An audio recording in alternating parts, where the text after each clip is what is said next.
안녕하세요, 청취자 여러분. 최근에 있었던 중국 9월 3일 열병식 말이죠. 전 세계의 시선이 정말 집중됐었죠. 네, 엄청난 규모였어요. 오늘은 바로 그 이후 트럼프 미국 대통령하고 시진핑 중국 주석, 이 두 사람 사이에 이 복잡하게 얽힌 관계, 그리고 앞으로 어떻게 될지 그 시나리오를 좀 깊이 파헤쳐 보려고 합니다. 좋습니다. 특히 그 화려했던 열병식을 본 트럼프 대통령 속마음이 어떨까? 이게 또 궁금한 지점이죠. 맞아요. 그래서 오늘은 중국 전문가 탕진 이완하고 팡 웨이 이분들 분석을 통해서 좀 집중적으로 살펴보겠습니다. 네, 이번 시간에는 뭐랄까 단순히 그냥 사건만 쭉 나열하는 게 아니고요. 두 지도자가 근본적으로 생각하는 방식이 어떻게 다른지, 또 그래서 어떤 오해가 생길 수 있는지. 오판 가능성 같은 거요? 그렇죠. 그리고 곧 열릴 중국 공산당 4중 전회. 이게 또 미중 관계에 어떤 영향을 미칠지 그런 것까지 좀 예측을 해보려고 합니다. 이 거대한 지정학적 게임이 결국 청취자 여러분의 삶, 또 우리 세계에 어떤 실질적인 의미가 있는지 그걸 함께 좀 통찰해보는 시간이 되었으면 합니다. 네, 오늘 저희가 분석하는 건 최근 사건들, 그리고 두 지도자의 특징적인 스타일 있잖아요. 그걸 아주 날카롭게 해부한 전문가 대담 영상을 기반으로 합니다. 목표는 단순 정보 전달을 넘어서 이 두 강대국 리더의 심리 게임을 좀 읽어내고 앞으로 미중 관계가 어떻게 흘러갈지, 특히 중국 내부 변수, 그러니까 사중전해가 혹시 어떤 극적인 전환점이 될 수도 있지 않을까, 이런 걸 함께 전망해 보는 데 있습니다. 그럼 바로 시작해볼까요? 네, 트럼프 대통령 시각부터 한번 들여다보죠. 좋습니다. 그 트럼프 대통령이 열병식 보고 트위터에 글 올렸잖아요. 거기서부터 시작하는 게 좋을 것 같아요. 아, 그거요. 네, 겉으로는 축하한다고 했는데 그 행간에 뭔가 메시지가 숨어 있다는 분석이 많았죠. 그렇죠. 그냥 축하만 한 게 아니라 약간 과거에 미국이 도와줘서 지금의 중국이 있는 거 아니냐, 이런 뉘앙스를 강하게 풍겼거든요. 전문자들은 이걸 어떻게 보던가요? 단순하게 그냥 옛날 얘기하는 걸로 보진 않았을 것 같은데. 네, 탕징 의원이나 팡웨이 같은 분석가들은 이걸 시 주석의 그 배은망덕, 한자로 왕원부의라고 하죠. 이걸 좀 우회적으로 지적하면서 보내는 경고성 메시지다, 이렇게 해석을 하더라고요. 우리가 이렇게 도와줬는데 이제 와서 우리한테 등을 돌려, 뭐 이런 압박이라는 거네요. 네, 그런 거죠. 더 나아가서 서방에서는 이번 열병식 자체를 좀 부정적으로 보는 시각도 많아요. 아, 그래요? 어떤 면에서요? 뭐 러시아나 북한, 이란 같이 국제사회에서 좀 논란이 되는 나라들하고 연대하는 걸 과시하는 듯한 모습, 이게 오히려 시 주석의 고립을 자초하고 악의 축 이미지만 강화했다, 뭐 이런 분석까지 나왔습니다. 트럼프 대통령이 이런 평가를 모를 리는 없을 테고요. 당연하죠. 흥미롭네요. 근데 트럼프 대통령이 시진핑 주석을 보는 시각 자체도 시간이 지나면서 꽤 변한 것 같아요. 2018년에 그 마라라고의 회담 때는 분위기가 꽤 좋았던 걸로 기억하는데. 맞아요. 초기에는 시 주석하고 개인적인 관계를 잘 맺으면 무역 문제 같은 걸 좀 풀 수 있지 않을까? 이런 기대가 있었던 것 같아요.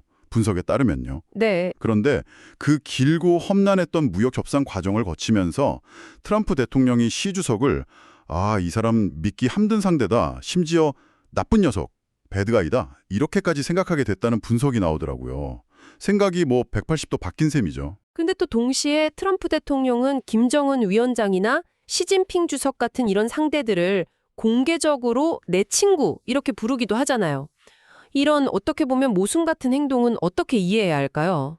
그게 바로 트럼프 대통령의 아주 독특한 협상 전략이 드러나는 부분입니다. 전략이다. 네, 전문가들은 이걸 거래 기술의 한 부분으로 봐요. 그러니까 세계 최강대국 지도자라는 그 압도적인 지위를 배경에 깔고 있으면서도 개인적으로는 아주 친근하게 다가가서 친구라고 불러주는 거죠. 이렇게 하면 상대방의 대화 제의를 쉽게 거절하기 어렵게 만드는 효과를 노린다는 겁니다. 일종의 심리적 장벽을 낮추면서도 동시에 자기 우위를 은연중에 과시하는 상당히 고도의 전략이라는 분석이에요. 그렇군요. 결국 본질은 사업가적인 접근법이다 이렇게 볼 수 있겠네요. 각 나라 지도자들도 결국 자기 나라 이익을 최우선으로 생각하고 협상 테이블에 나올 거다 이런 전제를 깔고 있다는 거죠. 정확합니다. 트럼프 대통령은 기본적으로 모든 상대를 거래 상대방으로 보는 경향이 있어요. 각자 이해관계를 놓고 밀고 당기다 보면 합의점을 찾을 수 있다, 이런 믿음이죠. 네. 그리고 이 방식이 실제로 뭐 EU나 일본, 캐나다 같이 좀 예측 가능한 시스템을 가진 민주주의 국가들 상대로는 어느 정도 통했어요.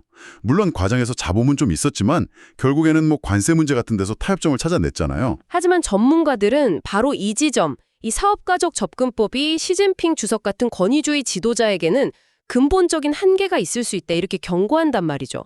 왜 그런 걸까요? 뭐가 다른 걸까요? 바로 여기가 핵심적인 통찰 지점입니다. 전문가들이 강조하는 건 바로 우선순위의 차이예요. 우선순위. 네. 민주주의 국가 지도자는 국민 지지나 국가 전체 이익을 고려해야 하지만 시진핑 주석 같은 권위주의 지도자는 국가 이익보다도 자기 자신의 권력 유지, 그리고 공산당 체제의 생존, 이걸 절대적인 최우선순위에 둔다는 분석입니다. 이게 결정적인 차이점이죠. 그러니까 설령 추가 경제가 좀 어려워지고 국민들이 고통받더라도 만약에 외부 압력에 굴복하는 게 자기 권력 기반을 조금이라도 흔들 수 있다 이렇게 판단되면 절대로 안 물러설 수도 있다는 거네요. 바로 그 점입니다. 뭐 예전에 국민이 풀을 뜯어먹는 한이 있더라도 체제를 지키겠다는 말이 나왔던 것도 그런 맥락일 수 있죠. 와, 그럼 단순히 경제적인 이익을 주고받는 방식으로는 시진핑 주석의 근본적인 계산을 바꾸기가 어렵다 이 말씀이시군요. 그렇죠. 이게 바로 미중 갈등이 단순히 무역 분쟁을 넘어서 그 민주주의 가치와 권위주의 체제 사이에 깊은 이념 대립으로까지 번지는 이유입니다. 많은 미국인들, 어쩌면 트럼프 대통령 본인조차도 아니 과거에 우리가 그렇게 도와줬는데 중국이 왜 지금 이렇게 적대적으로 나오지? 하고 의아해할 수 있는데 그 답은 바로 중국 공산당 특유의 이념 그리고 체제 유지 논리에 있다는 분석인 거죠. 바이든 행정부가 이 갈등을 민주주의 대 권위주의 구도로 설명하려고 했던 시도도 있었잖아요. 근데 이 분석에 따르면 그것만으로는 좀 부족하다는 거네요. 네, 전문가들은 그 구도가 너무 단순화됐다고 지적해요.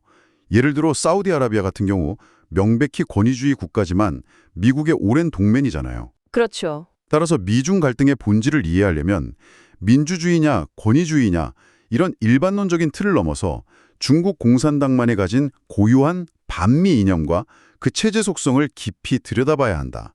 이게 갈등의 진짜 뿌리다. 이렇게 보는 겁니다. 이런 맥락에서 보면 푸틴 러시아 대통령과의 관계를 보면 더 명확해지는 것 같아요. 트럼프 대통령이 푸틴을 자기 편으로 끌어들이려고 엄청 애썼잖아요. 네. 근데 시진핑 주석이 푸틴한테 접근하는 방식은 달랐다는 분석이 참 흥미롭더라고요. 네, 이 분석이 권위주의 지도자들의 그 생존 본능을 아주 잘 보여줍니다. 전문가들은 시진핑 주석이 푸틴한테 이렇게 속삭였을 가능성을 제기해요. 이 전쟁에서 지면 당신 권력은 어떻게 되겠냐? 당신 정권 생존을 도울 수 있는 건 나뿐이다. 이런 식으로요. 아, 국가의 장기적 이익이나 뭐 국제 규범 이런 것보다 당장의 권력 유지? 푸틴에게 가장 민감한 부분을 딱 건드렸다는 거군요. 그렇죠. KGB 출신으로 권력 유지에 대한 집착이 강하고 또 서방에 대한 불신이 깊은 푸틴에게는 이런 접근이 아주 효과적이었을 수 있다는 겁니다. 트럼프 대통령이 제시하는 경제적 제안보다 시진핑 주석의 정권 생존 보장 약속이 훨씬 더 강력하게 작용했을 가능성이 있다는 거죠. 정말 복잡한 게임이네요. 자, 그렇다면 이런 상황 인식을 바탕으로 해서 열병식 이후 그리고 중국의 사중전의 결과가 나오기 전까지 트럼프 대통령은 구체적으로 어떤 행보를 보일 거라고 예측될까요? 전문가들은 몇 가지 방향성을 제시하는데요. 첫 번째는 전략적 자원의 재배치입니다. 재배치요? 네, 이미 진행 중인 것처럼 보이기도 하고요. 인도태평양 지역의 군사적, 외교적 자원을 집중해서 중국을 직접적으로 견제하는 데 총력을 기울일 가능성이 높습니다. 반대로 유럽이나 우크라이나에 대한 직접적인 재정 지원은 좀 줄이고 대신 무기 판매나 기술 지원 중심으로 전환한 거죠. 미국의 재정 부담은 줄이면서 군수 산업은 또 활성화시킬 수 있으니까. 그렇죠. 실제로 유럽 동맹국들로부터도 어느 정도 동의를 얻어낸 걸로 보여요. 이게 미국의 부담은 줄이면서 동맹 관계는 유지하는 상당히 어려운 외교적 과제를 어느 정도 달성한 거다. 이렇게 평가받기도 합니다. 그렇군요. 그럼 두 번째는 뭔가요? 두 번째는 중국에 대한 전략적 인내 혹은 관망입니다. 지금 당장 중국하고 정면으로 부딪히기보다는 중국 내부 상황, 특히 곧 열릴 사중전회의 결과를 아주 예의주시하면서 기다릴 가능성이 크다는 분석이에요. 아, 최근에 미중 무역협상 기한을 11월, 그러니까 사중전의 회 이후까지로 연장한 것도 혹시 같은 맥락으로 볼 수 있을까요? 네, 그럴 가능성이 매우 높죠. 시진핑 주석의 권력 기반이 공고한지 아니면 뭔가 균열이나 변화의 조짐, 예를 들어 뭐 후계구도 논의 같은 게 나타날지 이걸 확인한 다음에 본격적인 액션을 취하겠다 이런 계산이 깔려 있다고 봐야 할까요? 정확히 그렇습니다. 사중전회에서 시진핑의 권력 위상이 어떻게 결론 나는지를 보고 나서 다음 단계를 결정하겠다는 거죠. 따라서 사중전의회 결과가 나오기 전까지는 뭐 전면적인 관세전쟁 재개라든가 대규모 제재 같은 큰 변화보다는 특정 기업이나 개인을 타겟으로 하는 제재, 아니면 외교적 수사를 통한 압박, 전문가들이 말하는 이른바 살살 때리기 수준의 조치가 주를 이룰 것으로 보입니다. 판을 뒤흔드는 결정은 잠시 보류할 거라는 거죠. 장기적인 목표는 디커플링, 그러니까 중국과의 경제적 연결고리를 끊는 거겠지만 당장은 현실적으로 어렵다는 판단도 작용하고 있겠네요. 네. 트럼프 대통령도 미국 경제가 얼마나 깊숙이 중국하고 얽혀 있는지 잘 알고 있을 겁니다. 완전한 디커플링은 단기간에 불가능하죠. 네. 그래서 최근에 인도를 제재한 조치도 단순히 뭐 러시아산 원유 구매 문제뿐만 아니라 더 깊은 전략적 의도가 숨어 있다는 분석이 나와요. 인도를 제재한 거요? 어떤 의도죠? 미국 기업들이 중국에서 철수할 때 인도가 그 대안 생산 기지가 되는 걸 좀 견제하고 결국에는 핵심 공급망을 미국 본토로 되돌리려는 큰 그림의 일부다. 이런 해석이죠. 뭐 애플 같은 기업들의 생산 기지 이전 움직임을 염두에 둔 포석일 수 있다는 겁니다. 아, 중국에서 빠져나와서 인도로 가려는 흐름까지 차단해서 결국 미국으로 돌아오도록 유도한다. 이거 상당히 흥미로운 관점이네요. 그렇죠. 트럼프 대통령이 공개적으로 1년 안에 중국 의존도를 벗어나겠다 뭐 이렇게 언급했다는 보도도 있었잖아요. 그만큼 공급망 재편 의지가 강하다는 증거겠네요. 그렇습니다. 마지막으로 또 하나 주목할 점은 중국과의 본격적인 힘든 싸움에 돌입하기 전에 미국 내부의 시급한 문제를 먼저 해결하려는 움직임을 보일 수 있다는 겁니다. 내부 문제요? 예를 들면요? 대표적인 게 펜타닐 같은 마약 문제죠. 최근 미군이 카리브해에서 마약 운반 선박을 직접 타격했다거나 멕시코 정부의 카르텔 소탕을 아주 강력하게 압박하는 모습들. 이런 것들이 바로 이런 맥락에서 해석될 수 있습니다. 아, 국내 문제를 어느 정도 정리하고 내부 결속을 다진 다음에 전력을 다해서 중국과의 대결에 나서겠다.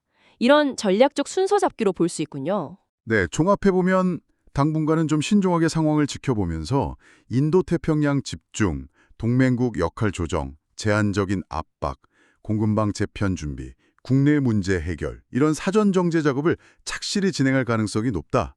이렇게 볼 수 있습니다. 그러다가 이제 사중전의 결과를 보고 준비가 됐다 이렇게 판단되면 그때부터 본격적으로 중국에 대한 압박 수위를 높여갈 것이다. 이런 시나리오로 요약할 수 있겠네요. 네, 현재까지 나온 정보하고 전문가들 분석을 종합해보면 그런 흐름이 가장 가능성 높아 보입니다. 자, 이제 시선을 중국 내부로 한번 옮겨보겠습니다.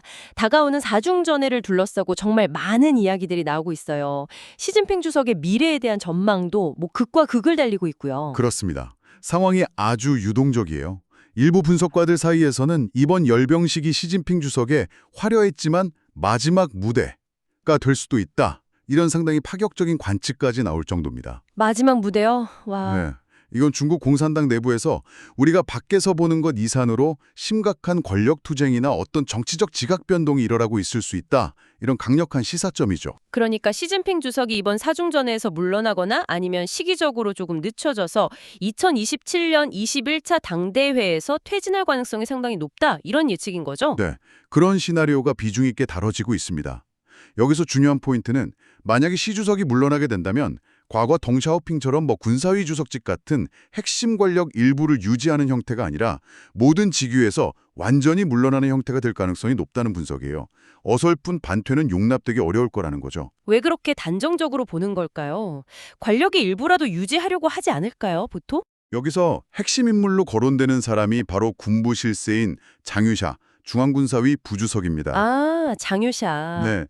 이 사람이 시진핑 주석에게 반기를 든 것으로 알려져 있는데 일각에서는 병변, 그러니까 일종의 군 내부 반발이나 항명 사태에 연루되었다는 설까지 제기되거든요.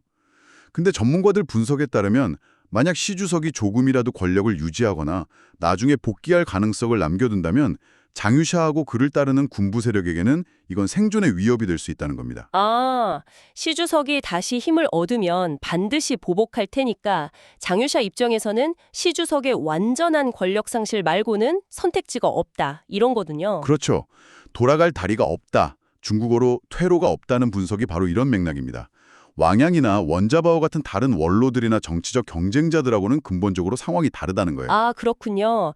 그 사람들은 정치적 노선이 좀 달랐을 수는 있지만 장유샤처럼 직접 시주석 권력 기반 자체를 흔드는 행동에 연루된 것 같지는 않으니까. 정확합니다. 왕양이나 원자바오 같은 사람들은 설령 시주석이 권력을 유지하더라도 다시 은퇴 생활로 돌아가면 그만일 수 있겠지만 장유샤 쪽은 시주석의 재기 가능성 자체가 곧 자신들의 숙청을 의미할 수 있다는 거죠. 와, 따라서 이들은 리스크를 최소화하고 불확실성을 제거하기 위해서 2027년 당대회까지 기다리기보다는 이번 사중전연에서 지도부 문제를 완전히 매듭지으려고 할 강한 동기가 있다는 분석입니다. 중국 속담에 밤이 길면 꿈이 많다. 즉 시간이 길어지면 예기치 못한 변수가 생길 수 있다는 심리가 작용할 수 있다는 거죠. 정말 한 번의 정치 드라마 같은 상황이 벌어지고 있네요. 그런데 여기서 근본적인 질문이 하나 생깁니다. 과연 미국 정부, 트럼프 행정부나 CIA 같은 정보기관들은 이렇게 복잡하고 불투명한 중국 공산당 내부의 권력 암투를 얼마나 정확하게 파악하고 있을까요? 바로 그 지점이 현재 상황의 가장 큰 불확실성 요인 중 하나입니다. 그렇죠. 효과적인 대중국 전략을 짜고 실행하려면 내부 권력 구조가 어떻게 변하는지, 각 파벌의 이해관계는 뭔지, 어디를 압박해야 실질적인 효과를 거둘 수 있는지 이런 걸 정확히 알아야 하잖아요. 네. 하지만 중국 정치의 그 극단적인 폐쇄성을 생각해보면 외부 관철자들이 과연 그 묘묘하고 암호 같은 신호들을 제대로 해독해낼 수 있을까? 전문가들 사이에서도 좀 회의적인 시각이 많아요. 그러니까 겉으로 드러나는 단편적인 정보만으로는 내부의 진짜 속사정을 알기가 너무 어렵다는 겁니다. CIA조차도 완전한 그림을 그리는 데는 한계가 있을 수 있습니다. 그렇다면 이런 극심한 불확실성을 고려할 때 트럼프 대통령이 당분간 중국 내부 상황을 지켜보는 관망 자세를 취하는 것이 어쩌면 가장 합리적이고 실리적인 선택일 수도 있겠네요. 섣불리 움직였다가 오히려 역효과를 낼 수도 있으니까요. 네, 맞습니다. 결국 지금 가장 중요한 드라마는 워싱턴이 아니라 베이징 내부에서 펼쳐지고 있다. 이렇게 봐야 할 것 같습니다. 네, 현 시점에서는 그렇게 판단하는 것이 가장 현실적인 분석으로 보입니다. 앞으로 몇 달간 베이징에서 어떤 움직임이 나타나는지가 미중 관계 전체의 향방을 결정지을 아주 중요한 변수가 될 겁니다. 숨막히는 내부 정치 상황과 그 중요성까지 정말 다각도로 파헤쳐 봤습니다. 네. 현재 트럼프 대통령은 당분간 중국 내부의 이 폭풍을 좀 지켜보면서 인도태평양 재편이나 국내 문제 해결 같은 전략적 준비에 집중할 가능성이 높다. 이런 결론에 도달했네요. 네, 오늘 분석을 통해 우리가 확인했듯이 만약 권위주의 지도자들이 실제로 국가 이익보다는 체제와 자신의 생존을 최우선시하고 또 미중 갈등의 본질이 단순한 경제 문제를 넘어선 깊은 이념적 대립에 있다면 앞으로 미국은 어떤 방식으로 중국의 변화에 실제적인 영향을 미칠 수 있을까요? 상호 이익에 기반한 전통적인 거래 방식이 제대로 작동하기 어렵다면 경제적 압박 외에 미국에 활용할 수 있는 진정한 레버리지는 과연 무엇일지, 또 그걸 어떻게 사용해야 할지. 정말 어려운 질문이네요. 네, 이 질문이야말로 앞으로 우리가 계속 고민해야 할 핵심 과제일 겁니다. 청취자 여러분께서도 한번 깊이 생각해 보시면 좋겠습니다.